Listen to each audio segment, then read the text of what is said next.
नमस्कार सांग माने मु विकास स्वागत करुच्ची मो चैनल को आपण मैंने जानी महामारी कोरोना सारा विश्व में तार क्या विस्तार कर तेणु दयाक समस्ते सतर्कता अवलंबन करूँ एवं सरकार द्वारा दि जाइए नीति नियम गुड़ी को निश्चिंत भाव पालन करूँ।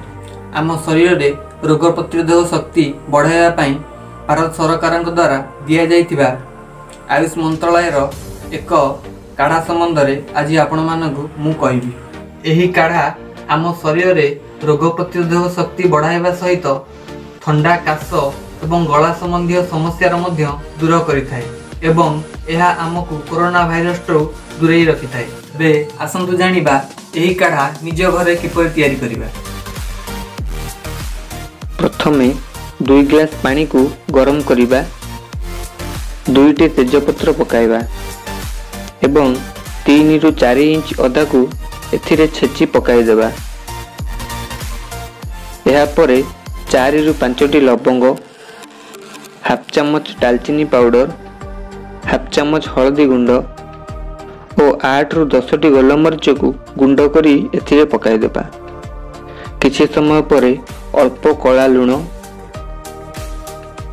अल्प गुड़ एथिरे पकाइबा।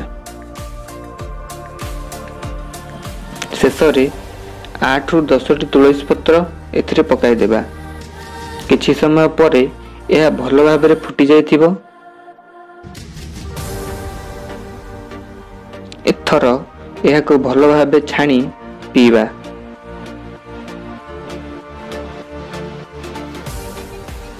यह को पीबा द्वारा गला संबंधी समस्त समस्या दूर होइताय।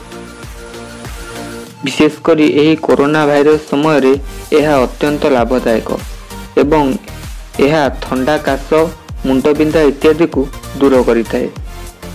वीडियोटा जदि भल लागि थाए ताले लाइक, शेयर एवं सब्सक्राइब कर दियंतु।